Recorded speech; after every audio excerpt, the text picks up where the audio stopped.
네, 샬롬 반갑습니다. 시험 기간인데 이렇게 예배를 사모하는 마음으로 오신 여러분 축복하고 환영합니다. 옆에 있는 지체들에게 인사해 볼까요? 시험 기간 힘내세요. 화이팅! 이렇게 한번.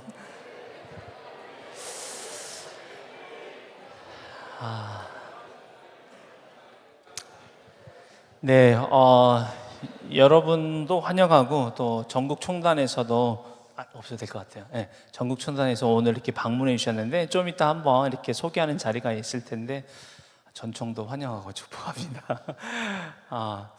같이 오늘 말씀을 볼까요? 오늘 말씀은 마태복음 14장 22절에서 33절입니다. 저희가 마태복음 계속 큐티 말씀으로 묵상하고 있는데 묵상하면서 하나님이 저에게 주셨던 은혜들을 여러분과 나누고 싶습니다. 마태복음 14장 22절에서 33절입니다. 다 같이 합독하여서 읽도록 하겠습니다. 시작. 예수께서 즉시 제자들을 제초가사 자기가 무리를 보내는 동안에 배를 타고 앞서 건너편으로 가게 하시고 무리를 보낸 후에 기도하러 따로 산에 올라가시니라. 저물매 거기 혼자 계시더니 배가 이미 육지에서 술이나 떠나서 바람이 거스림으로 물결로 말미암아 고난을 당하더라. 밤 사경에 예수께서 바다 위로 걸어서 제자들에게 오시니 제자들이 그가 바다 위로 걸어오심을 보고 놀라 유령이라 하며 무서워하여 소리 지르거늘 예수께서 즉시 이르시되 안심하라 나니 두려워하지 말라.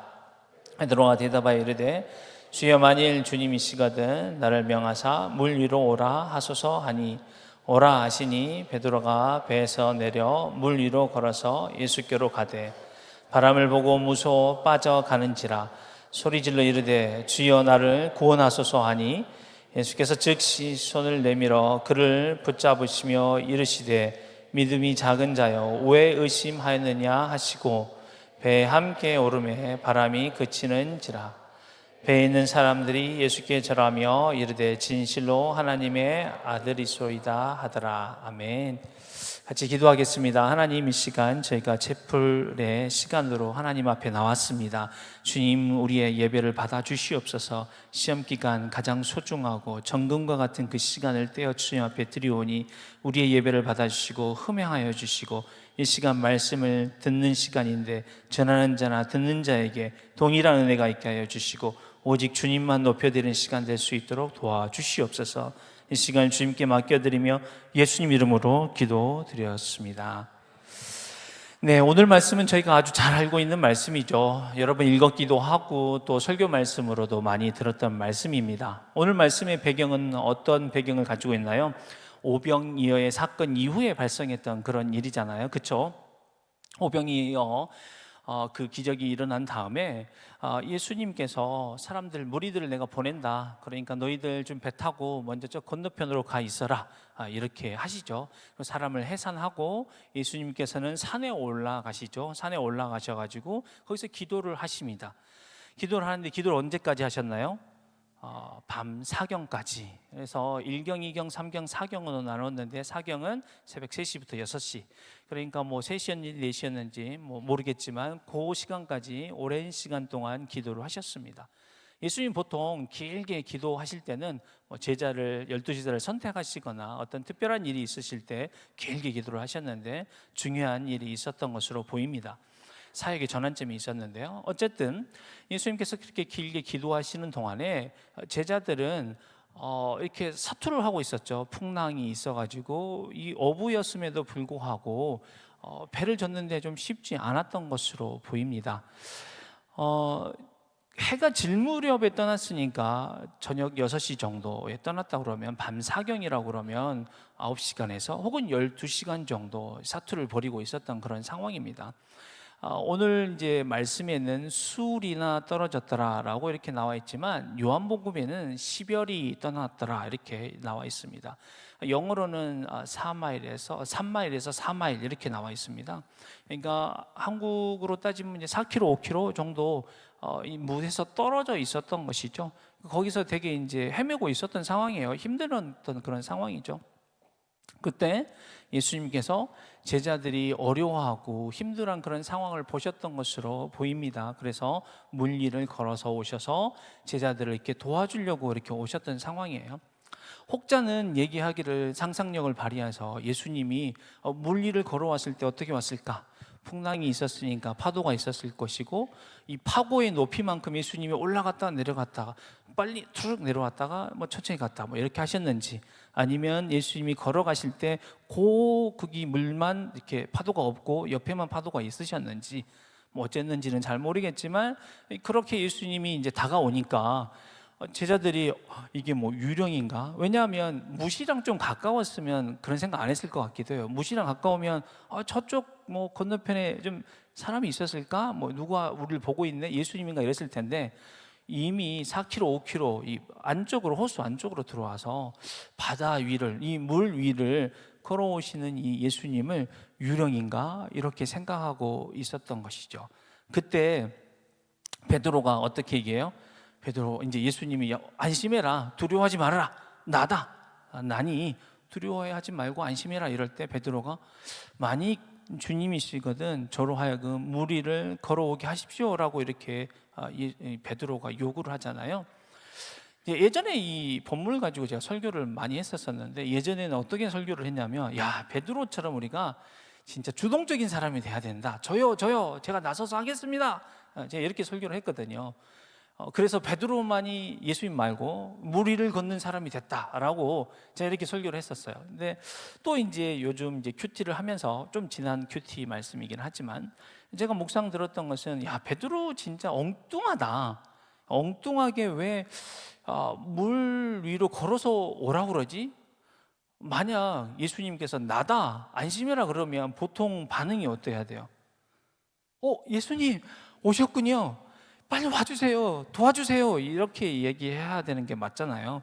근데 베드로가 엉뚱하게, 예수님, 주님이시거든 저로 하여금 걸어서 주님 있는 데로 오게 하세요라고 이렇게 엉뚱하게 요구를 한단 말이에요. 이 베드로가 참 엉뚱하다, 창조적이다, 긍정적으로 얘기해서 창조적이고 엉뚱하다, 이런 생각을 하게 됐는데, 베드로가 근데 좀 엉뚱한 적이 좀 있었었잖아요. 여러분 잘 아시잖아요. 뭐 성경에 여러 말씀이 많이 있는데, 뭐 예를 들면 변화산에 올라가서 예수님이 엘리야와 모세랑 막 자기의 그 죽음, 부활에 대해서 얘기할 때 이제 몸이 하얘지고 막 이제 이러셨잖아요. 막 빛을 발하시고, 그때 이제 베드로가 막 제정신이 아니어가지고 여기가 좋사오니 초막 셋을 짓고, 하나는 예수를 위해서, 하나는 모세를 위해서, 하나는 엘리야를 위해서 여기 있자 그러니까 성경에 뭐라고 기억하고 있어요? 베드로가 제정신이 아니다. 죄송합니다. 뭐 그런 표현은 아닌데 약간 그런 뉘앙스예요. 잘 이게 모르고 얘가 지금 이상한 소리 한다 이렇게 기록돼 있죠. 또 오늘이 이제 고난주간 목요일이잖아요. 고난주간 목요일 날은 이제 겟세마네 동산에서 예수님께서 기도하시기도 하셨고, 마지막 만찬도 있었고, 제자들이 발도 씻으셨잖아요. 그때 이제 제자들이 발을 하나씩 씻고 있는데 베드로가 또 엉뚱한 얘기 하잖아요. 뭐라고 그래요? 안 됩니다. 저를 씻으려면 제 손도 머리도 씻어 주십시오. 그러니까 또 예수님께서 이 몸이 다 깨끗한 사람 안 씻어도 돼, 발만 씻어도 돼, 이러잖아요. 그래서 좀 베드로가 평소에 약간 좀 엉뚱한 얘기를 해요. 그래서 어떨 때는 이게 걸려들어요. 이 엉뚱한 얘기 해가지고 오늘 본문처럼 이렇게 무리를 걷는다든지, 아니면 뭐 이렇게 위대한 고백도 하잖아요. 주님 그리스도시요, 뭐 이렇게 되게 위대한 고백도 하시고 이럴 때도 있지만, 또 어떨 때는 엉뚱해가지고 이게 혼나기도 하고, 사단아 뒤로 물러가라 이러기도 하고 혼나기도 하죠. 이렇죠. 그래서 이제 이 이야기를 제가 어제 나사렛 순장님이 이제 저를 만나고 싶다 해서 만나서 막 얘기하다가, 제가 이 말씀에 심취해가지고 막 이 얘기를 했더니 나사렛 순장님이, 간사님 근데 엉뚱한 믿음, 이렇게 막 들이대는 믿음 가져도 되는 거 맞아요? 위험할 것 같은데? 저한테 이렇게 얘기를 했어요. 그렇지, 맞아. 엉뚱하고 들이대는 믿음이 다 좋은 게 아니야. 어떨 때냐면 예수님 앞에 나아갈 때만 괜찮은 거야. 그래서 베드로가 예수님을 향해 나아갈 때 정말 엉뚱한 요구였죠. 그냥 말도 안 되는 얘기였잖아요. 예수님 와서 도와주세요가 아니라 나다, 안심하라 하니까 예수님 저로 하여금 물 위를 걸어서 당신 있는 곳 오고 계십시오, 이렇게 얘기하는 거죠. 여러분, 주님을 가까이 하는 데는 진짜 엉뚱하고 창조적이고 들이대는 그러한 믿음이 필요할 때가 있어요. 하나님께 막 그렇게 요구를 하셨으면 좋겠습니다. 그리고 베드로가 이제 물 위를 걸어서 가고 있는데 바람이 무서웠어요. 그리고 믿음이 약해지기 시작했어요. 잘 가던 베드로가 물속에 빠지기 시작합니다. 왜? 바람을 보고 무서워서 빠지기 시작한 거죠. 정말 예수님 안에서 엄청난 우리가 경험을 하다가도, 물 위를 걷는 것 같은 그런 경험을 하다가도 믿음이 적어져서 물속에 빠질 때가 있죠.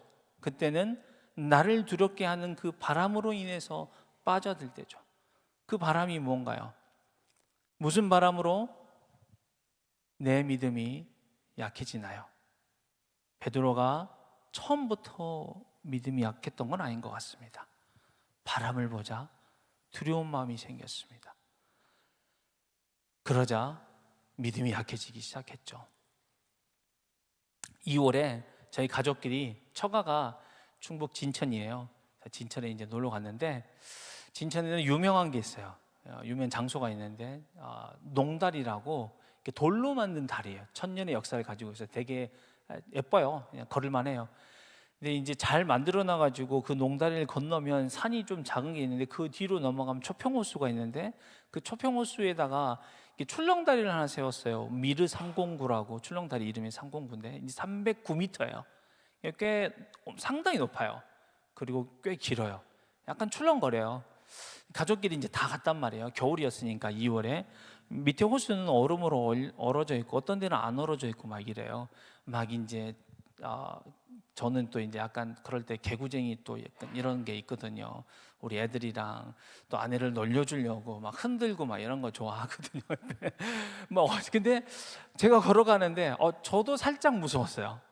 이렇게 흔들어 주려고 했는데 다른 이제 사람들도 많이 있어서 흔들어 주지 못했고, 근데 약간 출렁거리더라고요. 근데 좀 무서웠는데 제가 발견한 게 뭐였냐면, 여러분도 그런 경험 한번 해보셨을 거예요. 그 바닥이 이렇게 뚫려 있어요. 뚫려 있어서 밑이 보이거든요. 근데 밑을 보니까 좀 무섭더라고요. 근데 제가 앞을 보니까 무서움이 전혀 사라지더라고요. 무서움이 없어졌어요. 제가 그러면서 그 경험을 하면서 깨달은 게 있어요. 그게 오늘 본문과 비슷해요. 우리가 우리를 두렵게 하는 것에 주목할 때 두려워져요. 무서워져요.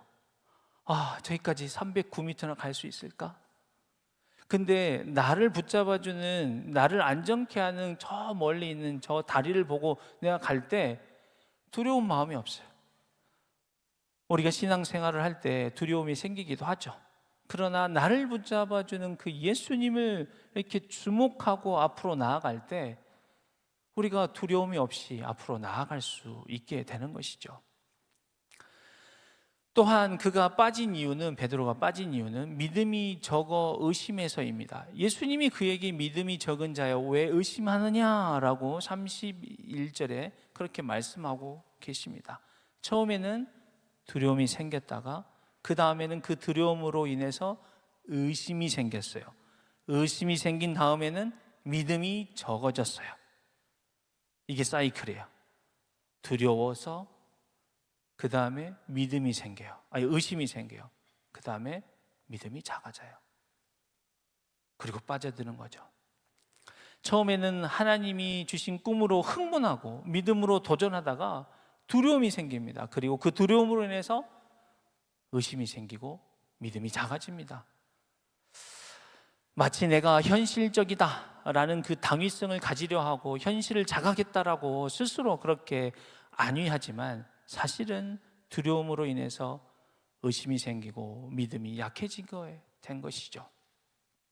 현실 자각과 믿음이 작아짐의 차이는 무엇일까요? 우리는 늘 믿음으로 도전할 때 내가 이게 너무 허황된 마음에 이거 도전한 것 같아, 내가 현실을 자각해야 돼 라고 하는 것하고, 내가 믿음으로 도전했는데 믿음이 작아지고 두렵고 의심이 생겨서 포기하는 거랑 어떤 차이일까요? 그 차이는 저는 두려움에 압도되는 것이라고 생각합니다. 만약 두려움에 압도됐다라면 그것은 두렵고 의심이 생기고 믿음이 약해진 거라고 생각합니다.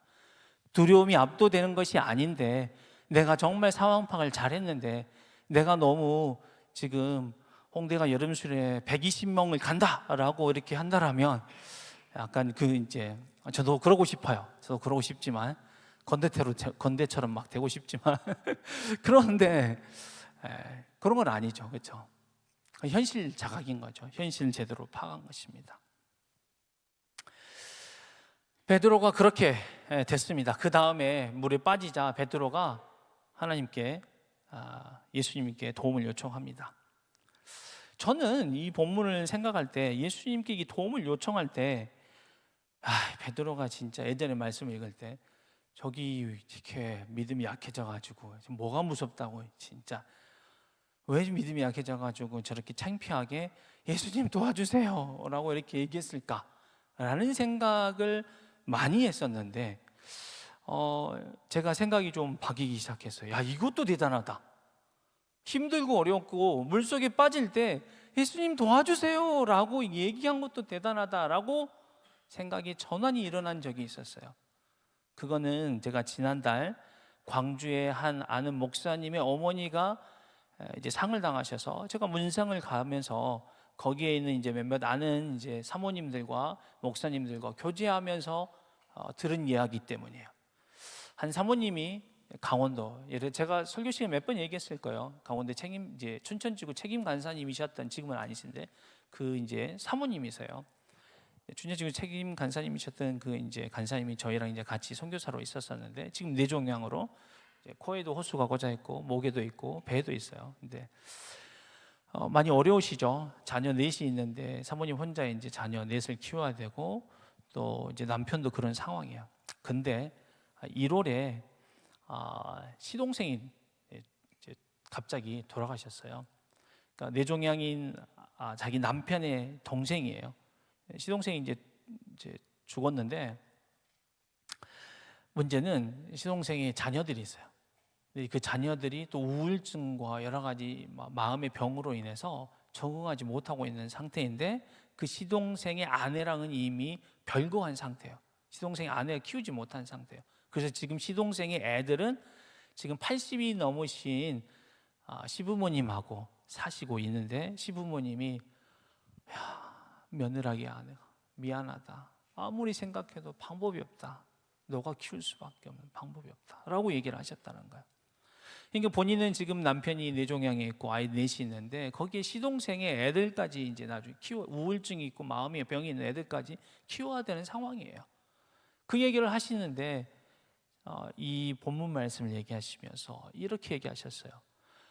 그런데 내가 그 상황에서 베드로가 예수님 도와주세요 라고 했을 때 예수님께 즉시 손을 내밀어서 잡아주셨는데 그 예수님 도와주세요 라는 말도 안 하는 아무런 고백도 않고 기도도 하지 않은 자기의 모습을 보게 되었다라고 그렇게 그 사모님이 고백하는데 제가 그 이야기를 들으면서 새롭게 이 본문이 읽혀지기 시작했어요.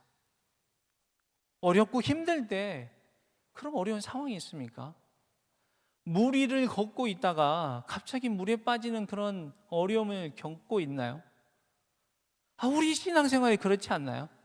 좀 전에 오병이어 경험해서 진짜 이런 놀라운 일을 구름 위를 걷는 것 같은 그런 대단한 일을 겪었다가도 곧바로 지금 풍랑으로 인해서 힘들어하는 물속에 빠지는 물 위를 지금 걷다가도 엄청난 그런 신앙의 경험을 하다가도 지금 곧바로 물에 빠지는 그런 신앙의 생활을 할 때가 있잖아요. 좋았다가 갑자기 어렵고 힘들어질 때가 있잖아요. 그때 예수님 도와주세요. 주님 도와주세요. 주님 도와주세요. 라고 고백하는 그 베드로의 고백. 물속에 빠져드는 상황이 있습니까? 간절히 주님에게 도움을 구하시길 바랍니다. 주님, 왜 저에게 물 위를 걸어오라고 하셨어요? 주님, 왜 저를 제자 삼으셨어요? 주님, 왜 저희로 하여금 주님과 같이 산에서 기도하게 하지 왜 먼저 이렇게 배를 태워서 보내셨어요? 주님, 왜 이런 일을 겪게 하셨어요가 아니었고 소리 질러 이르되 주여 나를 구원하소서. 주여 나를 구원하소서 라는 고백이었습니다.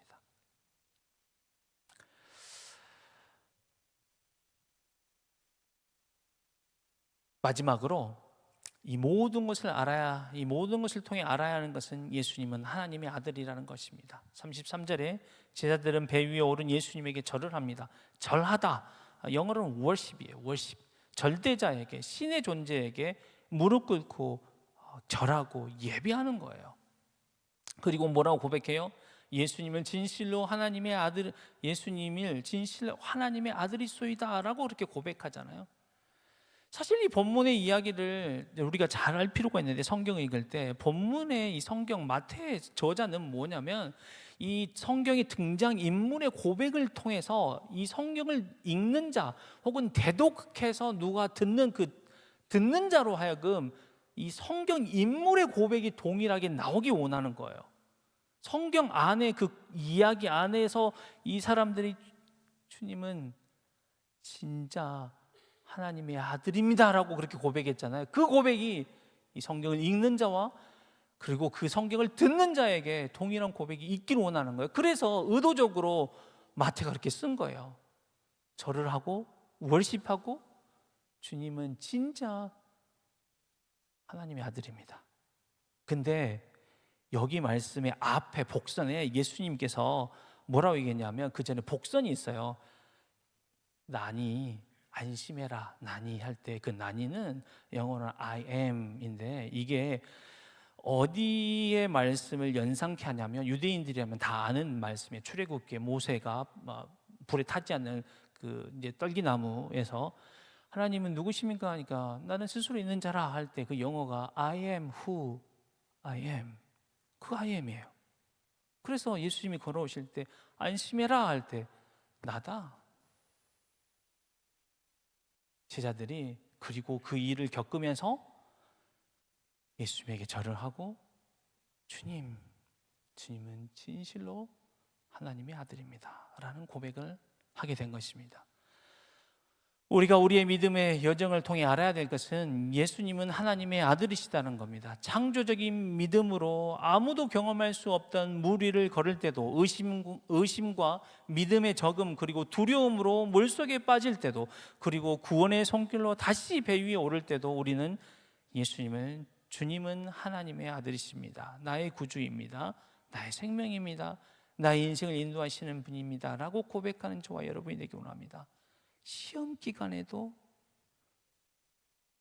주님은 나의 구주고 인도자고 목자이고 하나님입니다 라고 고백하는 저와 여러분이 되길 소원합니다. 같이 기도하겠습니다.